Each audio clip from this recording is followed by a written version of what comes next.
Hello everyone, welcome to my YouTube channel. आज का जो हमारा टॉपिक है वो है एडगर एलन की एक पोएम जिसका नाम है एल डोरैडो। ये बहुत ही इंटरेस्टिंग पोएम है। हम लोग तफसील से बात करेंगे इस पोएम की पब्लिशिंग, फॉर्म यानी कि structure, tone, summary, critical analysis, कौन कौन से थीम्स इस पोएम में यूज़ किए गए हैं और कौन कौन सी पोइटिक डिवाइसेस इस पोएम में यूज़ किए गए हैं उसके बारे में बात करेंगे। तो चलिए शुरू करते हैं। सबसे पहले हम लोग देखेंगे इस पोएम की पब्लिशिंग के बारे में। ये पोएम इसको कंसीडर किया जाता है कि ये एडगर एलन पो की आखिरी पोएम्स जो लिखी गई थी उनमें से एक है। ये पोएम पब्लिश हुई थी 1849 में बॉस्टन में, और ये पोएम तब पब्लिश हुई थी जबकि गोल्ड रश का टाइम था। गोल्ड रश का अगर टाइम पीरियड किसी को नहीं पता तो वो ये था कि लोगों को ज़मीन से सोना मिलता था और बहुत सारे लोग ज़मीन से सोना निकाल कर अमीर हो गए थे। अब हम देखेंगे इस पोएम की पब्लिशिंग के बाद इसके स्ट्रक्चर के बारे में।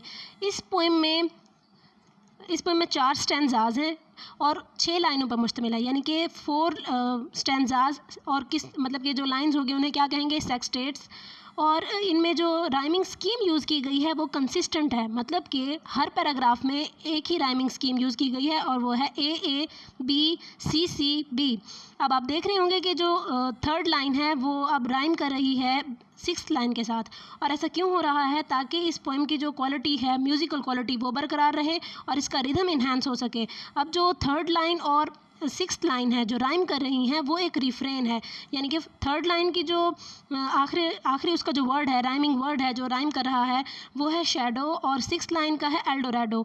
और ये रिफ्रेन क्या होता है, हम लोग अगर इसके बारे में बात करें तो रिफ्रेन वो क्लॉजेज़, वो फ्रेजेस होते हैं पोइट्री में जो विदाउट एनी चेंज बार बार रिपीट होते हैं। ठीक हो गया, ये हो गया इसका स्ट्रक्चर। इसके बाद हम लोग देखेंगे कि किस टाइप की टोन जो है वो इस पोएम में यूज़ की गई है। इस पोएम की जो टोन है वो एम्बिशियस है और होपफुल है, मतलब कि जो स्पीकर है वो बहुत ही एम्बिशियस है अपनी सर्च को लेकर, कि जो चीज़ वो तलाश करना चाहता है उसके बारे में बहुत एम्बिशियस है। टोन हो गई। अब हम देखेंगे कि इस पोएम में कहा क्या गया है। तो इस पोएम की जो स्टोरी है वो कुछ इस तरह से है कि इस पोएम में एक नाइट है जो कि बहुत ही वेल मैनर्ड और वेल प्रिपेयर्ड है, अच्छे से कपड़ों में मलबूस है वो, और वो मतलब कि गाने गा रहा है, खुशी से गीत गा रहा है। अपनी सारी ज़िंदगी जो है उसने गुजारी है, एल डोरैडो सिटी का नाम है। और ये जो पोएम का टाइटल, इसको भी ये जो है एल डोरैडो वो एक सिटी का नेम है, वो उसकी तलाश में है अपनी सारी ज़िंदगी। और वो मतलब कि हमेशा उसको अब तक तो नाकामी का सामना करना पड़ा है। अब उसकी यूथ जो है, पावर जो है, वो भी स्ट्रेंथ चली गई, लेकिन जब उसकी ओल्ड एज आ गई है लेकिन फिर भी उसकी जो तलाश है वो ख़त्म नहीं हुई। वो जो कमिटेड था अपने गोल को लेकर, अभी भी वो उसको अचीव करना चाहता है।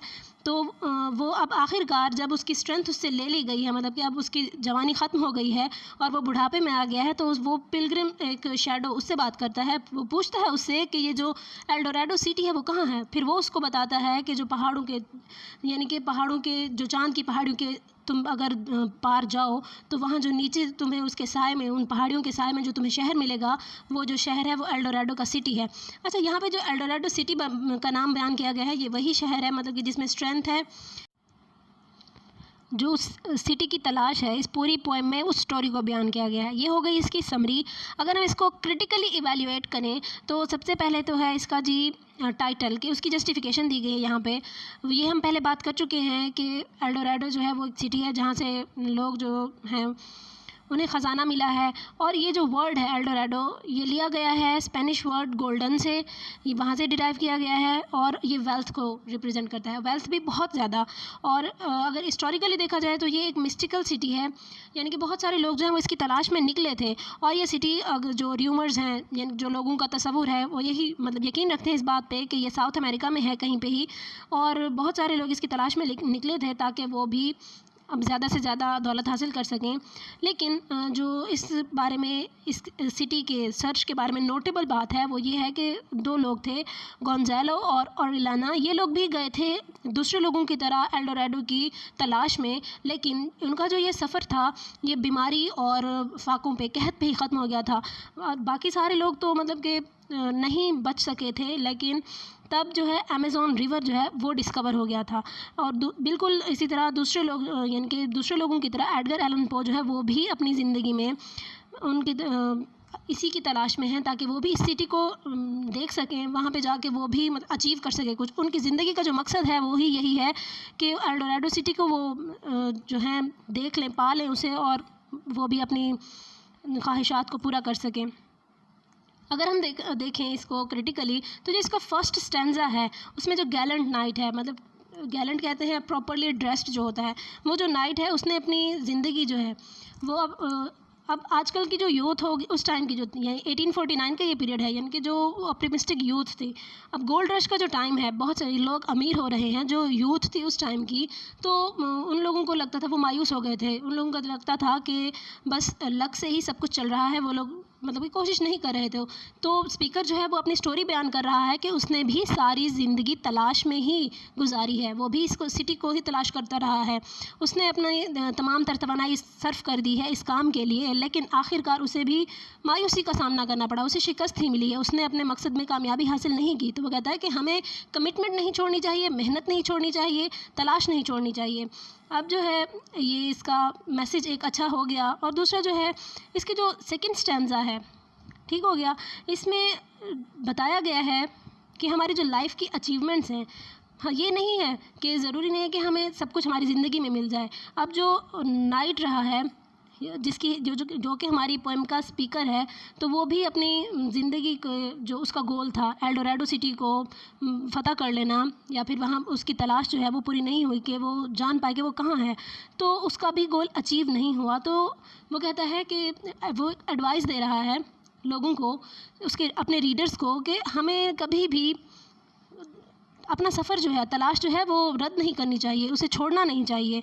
तो जब वो अपने यानी कि पिलग्रिम के शैडो से पूछता है कि कहाँ है वो सिटी, आखिर में पहले दो स्टैंजाज में तो हम लोगों ने देखा है कि उसकी तलाश के बारे में बताया गया है, और जो थर्ड स्टैंजा है तब जाके पता चलता है कि वो पिलग्रिम का एक शैडो उसको मिलता है, और वो उससे पूछता है कि अब तुम मुझे बताओ कि कहाँ से मिलेगा मुझे ये सिटी। ये बिल्कुल ऐसी ही स्टोरी है जैसे कि एडगर एलन पो की एक बहुत ही इंपॉर्टेंट जो शॉर्ट स्टोरी है द रेवन, वहाँ पे बिल्कुल उसी की जैसे स्टोरी रिपीट की जा रही है कि वो डेथ के बारे में पूछ रहे होते हैं।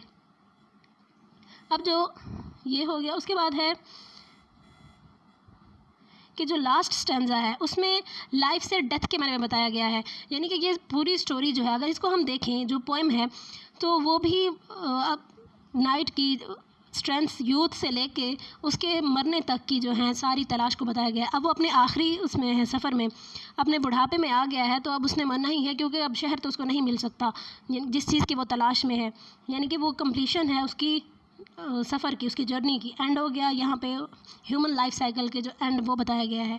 अब जो यहाँ पे हम देख सकते हैं कि ये जो टाइम पीरियड था या फिर ये जो पोएम है, इसे अगर एलेगरी के बारे में देखें तो इसके बहुत सारे जो हैं वो बयान किए जा सकते हैं, मैनी, यानी कि देखा जा सकता है कि ये जो एल डोराडो पोएम है, इसमें अब पूरे इंसान का जो लाइफ साइकिल है वो बयान किया गया है। इंसान जो है सारी ज़िंदगी जस्तजू करता रहता है, मेहनत करता रहता है, और कुछ होते हैं उसके कभी कभी ऐसा होता है कि वो अपने मकसद को पा लेता है, लेकिन बाज़ औक़ात उसकी जो जर्नी है वो उसकी मौत पे ख़त्म हो जाती है, यानी कि जो इसकी फुलफिलमेंट है उसके अक़ीदे की, या उसकी जो चीज़ की तलाश है, सर्च है, वो कब ख़त्म होगी, मौत के बाद ही उसको मिलेगा।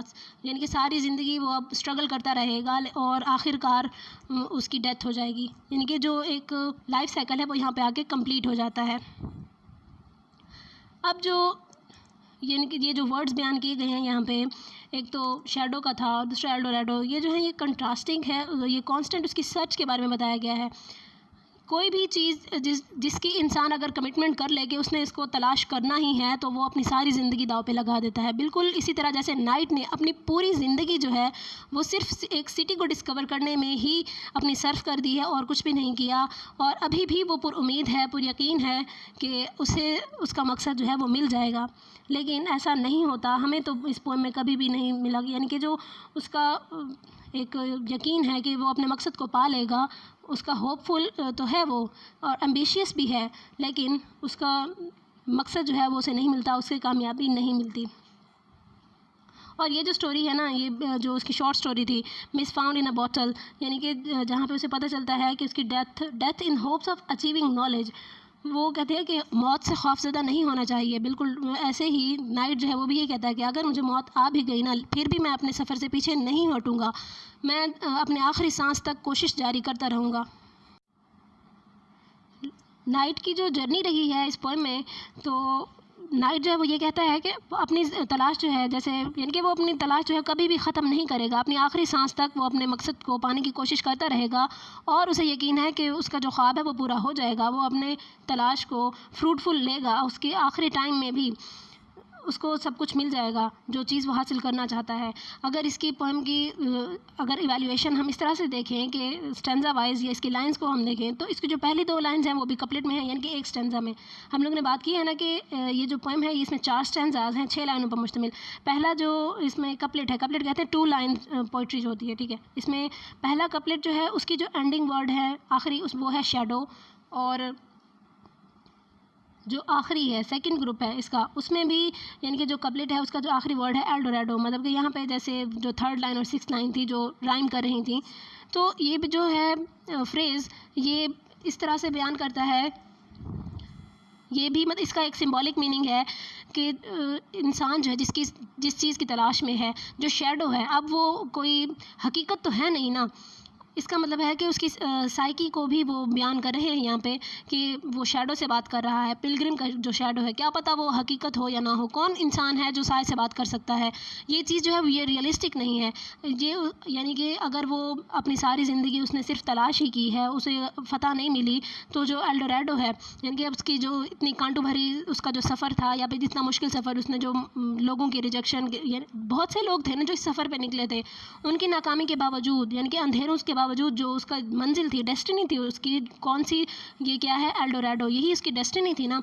ये जो है ये एक सनशाइन थी, यानी कि एक होप थी उसके लिए। उसकी डेस्टिनी इतनी खूबसूरत है, इस वजह से उसने तमाम मुश्किलात जो हैं वो बर्दाश्त की हैं और अपने सफ़र को जारी रखा है। सेकेंडली अगर देखा जाए तो इसका जो एडगर एलन पो ने अपने आखिरी साल में ही इनके ये जो पोएम लिखी थी, हम लोगों ने देखा है ना कि ये उसकी आखिरी पोएम जो है उनमें से एक कंसीडर की जाती है। तो उस टाइम पे जब वो अपनी सारी ज़िंदगी की जो है, अगर उसने इस पोएम में अपनी पूरी ज़िंदगी की कहानी बयान की हो, तो जो उसका लास्ट टाइम था वो डिप्रेस्ड था और सैड था। इसलिए ये पोएम जो है हमें इस तरह से नज़र आती है, क्योंकि ये पोएम जो है इसके थोड़े से रेफरेंसेस हमें मिले थे एडगर एलन पो ने जब अपने फ्रेंड्स को अब लेटर्स लिखे थे। तो उसमें जो हमें स्टोरी पता चलती है वो यही है कि उस टाइम पे एडगर एलन पो बहुत ही ज़्यादा डिप्रेस्ड और सैड थे, क्योंकि ये टाइम पीरियड कौन सा था, गोल्ड रश का था, और बहुत से लोग बेतहाशा अमीर हो रहे थे, और जो लोग इसकी तलाश में थे उन्होंने तो मायूस होना ही होना है। सबसे पहला जो थीम है वो है परसिवरेंस, मतलब कि साबित कदमी।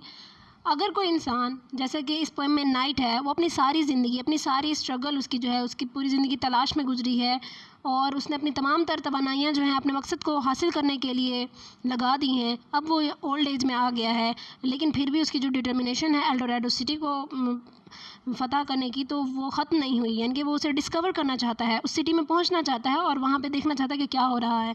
तो ये जो उसकी स्ट्रगल है वो ख़त्म नहीं हुई, भले ही ये चीज़, इस चीज़ ने उसकी तमाम तर तवानाइयाँ ले ली हैं, यानी कि अब वो अपने आखिरी वक्त में आ गया है, लेकिन फिर भी वो अपने मकसद को लेकर कभी भी पीछे नहीं हटा। तो अगर अकेला रह गया है, लेकिन फिर भी आखिरकार उसे जो पिलग्रिम शैडो है वो मिलता है, और दोस्त की सूरत में। तो हम यहाँ पे हमें जो चीज़ नज़र आती है वो यही है कि साबित कदमी जो है वो इंसान को उसकी मंजिल तक पहुँचा देती है। अब जो एल्डोरेडो सिटी है, ये जो उसकी साबित कदमी रही है, या तो उसके मकसद को मिला दे, उसका मकसद यही हो सकता है, या तो फिर अभी तक तो पोएम में हमें नहीं पता चला कि उसका मकसद उसे मिल गया है या नहीं। पोएम में तो हमें नहीं नज़र आया कि उसने डिस्कवर कर लिया है। क्या पता ये जो उसकी सर्च थी वो उसकी मौत के बाद पूरी हो जाए। ये चीज़ जो है उसकी साबित कदमी को ज़ाहिर कर रही है। और जो इसका दूसरा थीम है वो है डेथ। अब ये डेथ जो है, या तो डेथ हो सकती है फिज़िकली उस स्पीकर की, नाइट की, क्योंकि पूरी इस पोएम में हमें कहीं भी ये नहीं पता चला। यही फर्स्ट स्टैंजाज में, 2 स्टैंजाज में हमें यही पता चलता है कि वो है अकेला है और कोई भी नहीं है उसके आसपास, और वो अपनी बयान कर रहा है स्टोरी के क्या करता रहा है वो अब तक, अपनी तमाम तवानाइयाँ उसने किस चीज़ में खर्च की हैं और किस चीज़ की वो तलाश में रहा है। ये जो डेथ है, या तो उसकी फ़िज़िकल डेथ हो सकती है क्योंकि अब ओल्ड एज में आ गया है, मौत जो है उसके दरवाजे पे दस्तक दे रही है, या फिर ये जो डेथ है उसके डिस्कवरी की, उसके एम्बिशन की डेथ हो सकती है कि सारी ज़िंदगी जिस मंजिल के पीछे वो भागता रहा है, यानी कि एल्डोरेडो सिटी को डिस्कवर करना चाहता है, अभी तक नहीं कर पाया, तो ये उसके ख्वाब की वो डेथ होगी, यानी कि उसका ड्रीम जो है वो पूरा नहीं हो पाया। ये अब डेथ जो है ये थीम हो गया, यानी कि या तो उसकी फ़िज़िकल डेथ है या फिर उसके जो ख्वाब है उसकी डेथ है। और जो है आइसोलेशन का थीम किस तरह से है इस पोएम में, फ़र्स्ट 2 स्टैंजाज़ में कोई भी नहीं है पोइट के ये स्पीकर के आसपास, और वो अकेला बैठा हुआ है, अपनी पूरी ज़िंदगी की स्टोरी सुना रहा है। आखिरी स्टैंजाज़ में वो मिलता है हमें एक कैरेक्टर दूसरा, वो है पिलग्रिम का शैडो, वो भी रियल नहीं है। अच्छा, बाज़ लोगों को लगता है, क्रिटिक्स कहते हैं कि ये शैडो जो है, क्योंकि शैडो तो रियल नहीं हो सकता ना, कोई एक इंसान तो नहीं है। अब वो कहते हैं कि ये जो स्पीकर है वो अपना माइंड जो है उसका वो ख़त्म होता जा रहा है, यानी कि अब उसका जो माइंड लूज़ कर रहा है, क्योंकि वो उसका जो शैडो है, पिलग्रिम का शैडो, वो अपने ही शैडो से बात कर रहा है, उसे जिसने यानी कि अपने शैडो को वो क्या समझ रहा है कि ये किसी पिलग्रिम का शैडो है, और वो उससे पूछ रहा है एड्रेस एल डोराडो सिटी का। तो यहाँ पे आइसोलेशन का थीम बयान किया गया कि अभी भी वो अकेला ही है, क्योंकि वो अपने साय से ही बात कर रहा है, किसी इंसान से बात नहीं कर रहा।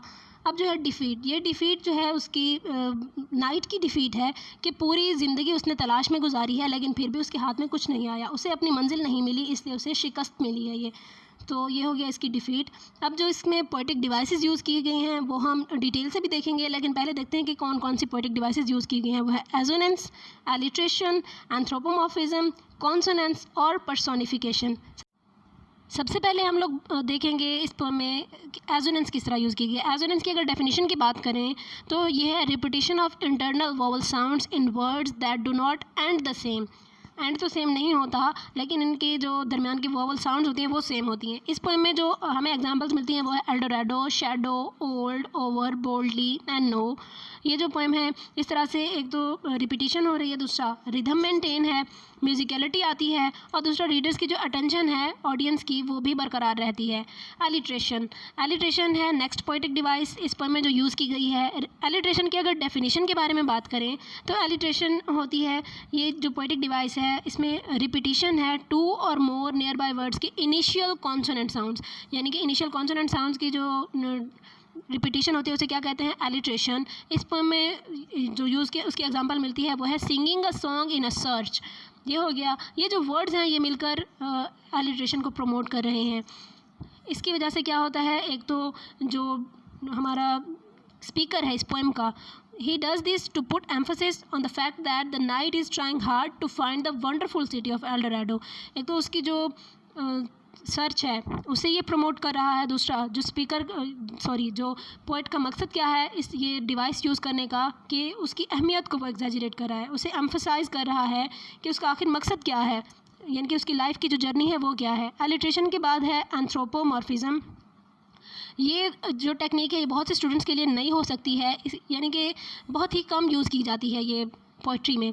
इसका अगर लफ्ज़ी मतलब देखें तो वो है रूप धारना, अवतार लेना, और यहाँ पे यानी कि रिप्रेजेंटेशन होती है ये कि स्पेशली किसी गॉड या गॉडेसेस की, वो भी ह्यूमन ट्रेट्स में आकर। अब जो यहाँ पे हमें एंथ्रोपोमॉर्फिज्म की एग्जांपल मिलती है इस पोएम में, वो हमें तब मिलती है थर्ड स्टैंजा में आके, जब नाइट जो है वो एक शैडो से बात कर रहा होता है।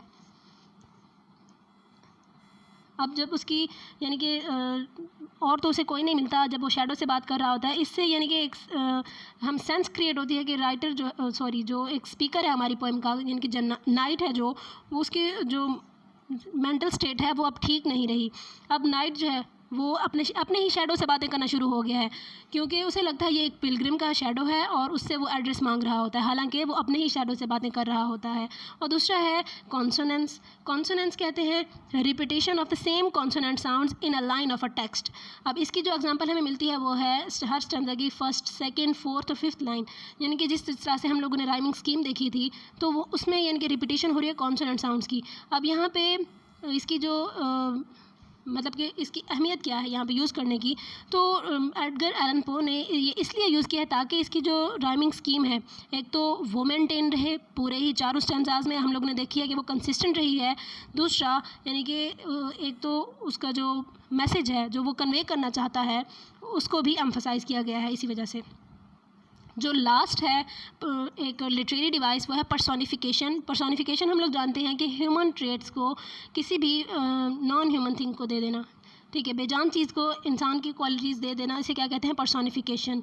अब यहाँ पे उसने कब यूज़ की है पो ने, ये इस पोएम में हमें नज़र आता है इसकी एग्जांपल जब नाइट जो है वो अपने ही शैडो से बातें करना शुरू हो जाता है। क्या शैडोज़ बातें करते हैं? नहीं करते ना, ये तो बेजान चीज़ है, लेकिन वो उसे पिलग्रिम कंसीडर करके उसी से ही बातें कर रहा होता है, उससे एड्रेस मांग रहा होता है।